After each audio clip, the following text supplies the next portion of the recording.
चमकपुर गांव में गोपाल नाम का एक लड़का रहता था। उसकी सौतेली माँ और बाप ने उसे घर से निकाल दिया था। उसकी सौतेली माँ ने सब कुछ अपने और अपने बच्चों के नाम पे कर रखा था और गोपाल को हिस्से के नाम पे 3 गायें दे रखी थी। गोपाल पढ़ा लिखा तो बहुत था, पर नौकरी ना मिलने के कारण उसने सोच लिया था कि वो अब उन तीनों गायें की खूब देख रेख करके उनसे जो दूध मिलेगा उसे बेच के अपना कारोबार चलाएगा। अब मैं बिल्कुल अकेला हो गया हूँ। गौ माता, तुम तीनों के अलावा मेरा अब कोई भी नहीं है। बस मेरा घर चलाने के लिए तुम तीनों को मेरी मदद करनी होगी। तीनों गायें बहुत ही हट्टी कट्टी और जवान थीं और रिश्ते में भी एक दूसरे की बहनें लगती थीं। चंपा, चमेली और मैना। मैना सबसे बड़ी और समझदार गाय थी। चंपा गर्भवती थी और चमेली को अभी अभी बच्चा हुआ था। वो दूध दे रही थी, जिसके दूध को बेच के गोपाल का थोड़ा बहुत घर चल रहा था। पर गोपाल को अब चंपा और मैना पे पूरा भरोसा था कि जब उनका बच्चा हो जाएगा तो वो खूब दूध देने लगेंगी और जिससे उसका कारोबार अच्छे से सेट हो जाएगा। देखा चमेली बहन, हमारे मालिक को कितनी उम्मीदें हैं हम तीनों से। हाँ चंपा, सुना मैंने, मालिक ने हमसे कितनी सारी उम्मीदें लगा रखी हैं।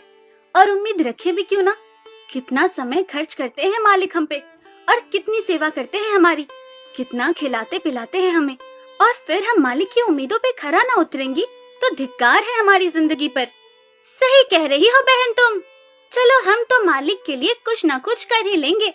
तुमने बच्चा दे दिया है, दूध भी दे रही हो, मैं भी गर्भवती हूँ। थोड़े दिनों में मैं भी बच्चे को जन्म दे दूंगी, फिर दूध भी देने लगूंगी। लेकिन इस मैना दीदी को देखो, हम दोनों से बड़ी हैं, एक बार भी बच्चा ना दे पाई आज तक। क्या इसका फर्ज नहीं बनता मालिक के लिए कुछ? ये तो बड़ी हैं, हमसे ज्यादा इसको मालिक के लिए करना चाहिए था, लेकिन हम छोटी होकर इतना सोच रहे हैं। तुम दोनों ऐसा क्यों कह रही हो? क्या गलत कह रहे हैं हम? सही तो कह रहे हैं। कितने सालों से बांझ पड़ी हो तुम। ऐसा कैसे कह सकती हो तुम? बच्चा देना ना देना मेरे हाथ में थोड़े ना है। मैं भी तो माँ बनना चाहती हूँ ना। मैं भी चाहती हूँ कि दूध दूँ और मालिक को मेरे दूध से कुछ फायदा हो। अरे तुम क्या बच्चा दोगी जो इतने सालों से नहीं दे पाई? तुम ये ख्वाब लेना बंद करो कि तुम बच्चा दोगी और तुम्हारे दूध से मालिक को कोई फायदा होगा।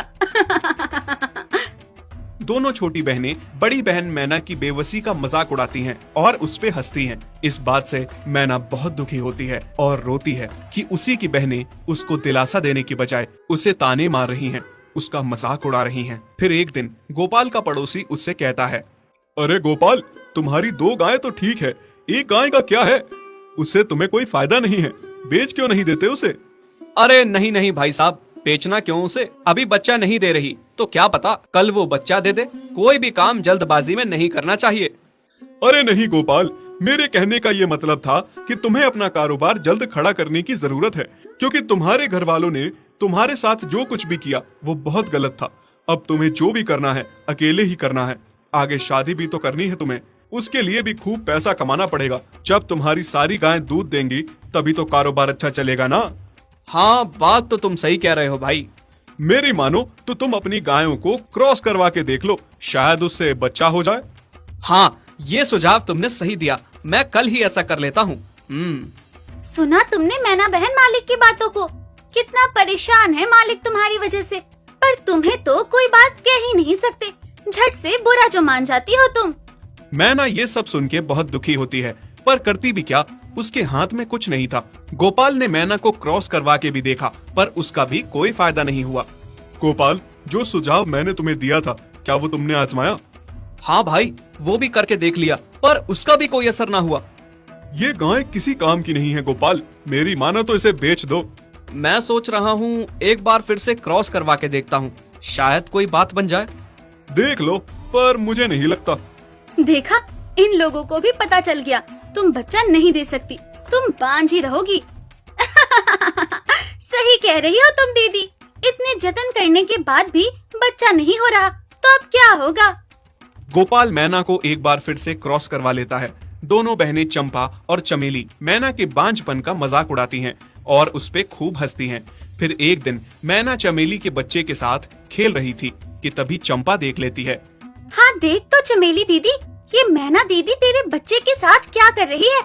मुझे समझ में नहीं आ रहा, तू इस बांझ के साथ अपने बच्चे को कैसे छोड़ सकती है? जब मेरा बच्चा आ जाएगा मैं अपने बच्चे को मैं छुपा कर रखूंगी। मैना दीदी के पास बिल्कुल भी नहीं जाने दूंगी। तुम पता नहीं कैसी हो जो अपने बच्चे को उनके पास जाने देती। मैना को इस तरह देख करके ईश्वर को भी कष्ट होता है और वो एक चमत्कार करते हैं। अचानक ही मैना के थन से दूध निकलने लगता है और दूध थोड़ा मोड़ा नहीं, बहुत ज्यादा मात्रा में निकलता है।